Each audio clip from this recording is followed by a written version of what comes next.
Dans le cas d'une situation d'apprentissage où est-ce pour les habitués, on définit la problématique soit par une prise de décision, de position, de conscience ou par un défi à relever.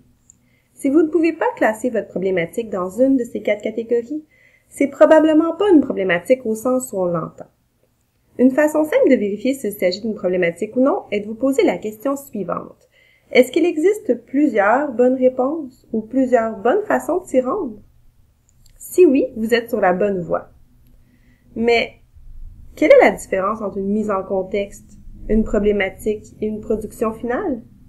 La mise en contexte nous montre d'où part notre essai. Ça nous donne la perspective qu'on va prendre. La problématique, bien, c'est le questionnement, le défi ou le problème qui nous mettra en action.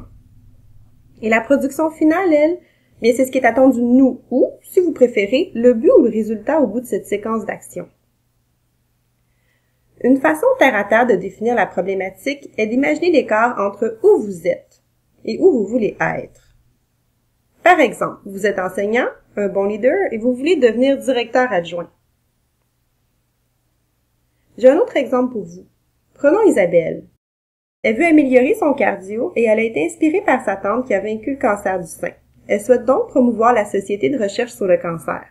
Elle décide de participer à une excursion à pied organisée par cette société et dont le but ultime est d'atteindre le sommet du Machu Picchu au Pérou. Et elle veut être du groupe partant l'an prochain. Où est ma mise en contexte? Où est ma problématique? Et la production finale, elle? Problème, problématique. Est-ce qu'il y a vraiment une différence? C'est pareil? On parle de problématique quand je dois mobiliser des ressources variées pour résoudre une tâche complexe. L'écart entre ce que vous connaissiez déjà et ce que vous voulez réaliser vous pousse à poser des gestes concrets en mobilisant un ensemble de compétences et de savoirs.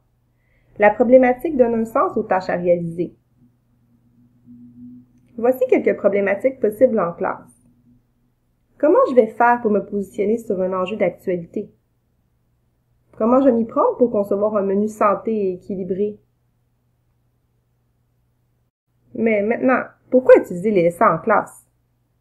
Parce qu'elles nous démontrent comment fonctionner efficacement dans la vie. On veut aider à rendre l'adulte plus compétent lorsqu'il fera face à diverses situations dans sa vie. S'entraîner dans la classe et se perfectionner dans la vie.